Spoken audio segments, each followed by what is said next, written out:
Hello, আসসালামু আলাইকুম। কেমন আছেন সবাই? আমি ভালো আছি। এই তো আমি আপনাদের সাথে সামনে হাজির হয়ে গেলাম তালের বড়া বানানোর জন্য।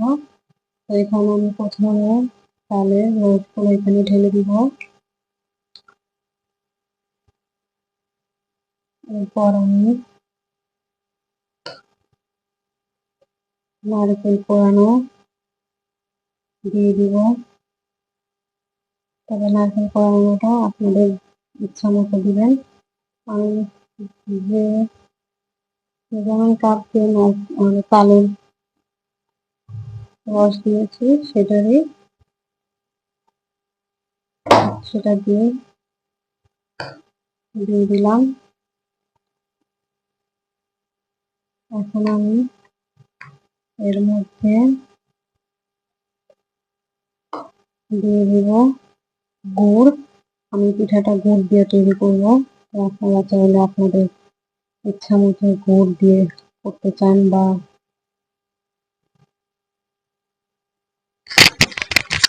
চিনি দিয়ে করতে চান করতে পারেন, সমস্যা নেই। তবে আমি এটা গুড় দিয়ে করবো। যাই হোক, গুড়টা আসলে বাটি থেকে নামতেছিল না, আমি হাত দিয়ে নামাই দিচ্ছি। আমি এই বাটি পুরো এক বাটি হচ্ছে গুড়ের মধ্যে দিয়ে দিলাম। এর মধ্যে আমি দিয়ে দেবো একটু লবণ। লবণ আসলে খাবারের টেস্টটা বাড়িয়ে দেয়। দেন আমি এখন এর মধ্যে চাউলের গুঁড়োটা দিয়ে দেবো। তবে আমি একটু গুড় আর তার রসটা এখানে একটু মেখে নেব, কারণ এটা গুড়টা ভিতরে গলা পেকে আছে। আমি এটা একটু মেখে নিচ্ছি, নিয়ে তারপরে চাউলের গুঁড়োটা দিয়ে দেবো।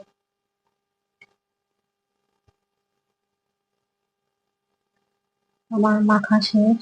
আমি এখন চাউলের গুঁড়োটা দিয়ে দিব। চাউলের গুঁড়ো আমি এখান থেকে মেজারমেন্ট কাপ দিয়ে মেখে মেখে দিব। তবে কতটুকু লাগবে বলতে পারতেছি না।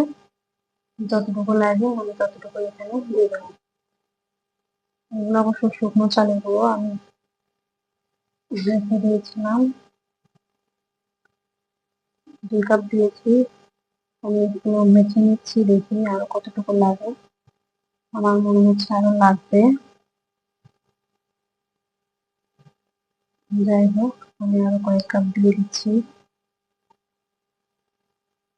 যাই হোক, আমি এখানে 4 কাপ চালের গুঁড়ো দিয়েছি এবং এই 1 কাপ ময়দা দিয়ে দিচ্ছি।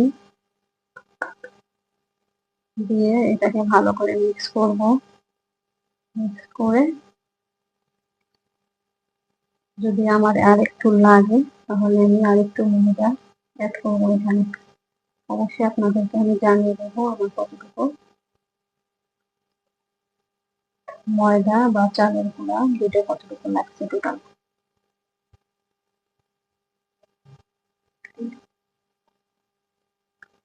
যাই হোক, আমার মনে হচ্ছে একটু নরম হয়েছে। আমি চাউলের গুঁড়া দিব না, আমি এই মেজারমেন্ট কাপের এই 1/2 কাপ ময়দা দিয়ে দেবো। দিয়ে আবার একটু মেখে নিব। আর আমার এখানে আশা করি আর লাগবে না চাউলের গুঁড়া বা ময়দা। এখানে আমার লেগেছে 3 কাপ চাউলের গুঁড়া এবং 1.5 কাপ ময়দা। তো এই তো আমার মাখা হয়ে গেছে। আমি যতটুকু মিহি করে ময়দাটা মাখানো যায় মেখে নিয়েছি। আর দেখতে পাচ্ছেন এরকম হয়েছে। তো যখন আপনি মাখানো শেষ হবে তখন এরকম করে উঠায়ে এরকম করে দিবেন, দেখবেন হাত থেকে অটোমেটিক্যালি ছেড়ে যাচ্ছে। তখন বুঝতে পারবেন যে এটা মাখানো হয়ে গেছে। এই যে দেখতেই পাচ্ছেন এরকম ভাবে। তো আমি এখন ভাজতে চলে যাব। তবে আমি এটা ভাজার আগে 5টা মিনিট এরকম ভাবে রেখে দিব। তারপরে আপনাদেরকে দেখাবো ভাজিটা করবো কিভাবে। প্রথমে আমি কড়াইতে পর্যাপ্ত পরিমাণে তেল দিয়ে নিব। হয়ে গেছে তেল দেওয়া।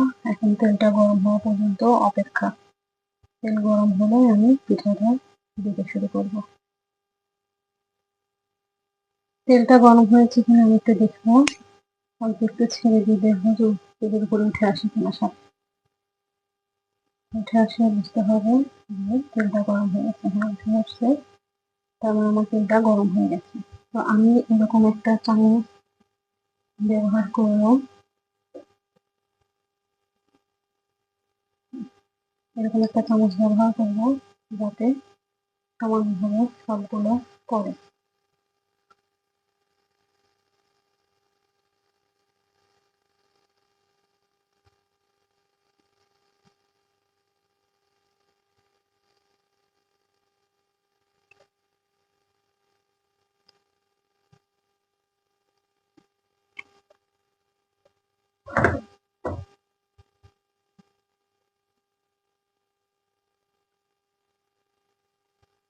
আর দেওয়ার পরে অবশ্যই চুলোর আঁচটা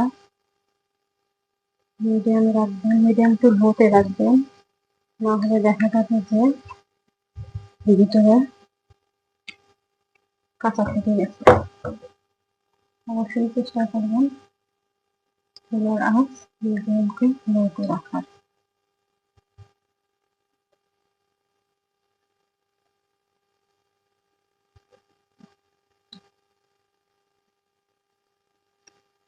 তো আপনারা চাইলে অন্যভাবেও দিতে পারেন, তবে এইভাবে আমার সহজ মনে হয়, তাই আমি চামচের মধ্যে তুলে নিয়ে তারপরে এভাবে দিই।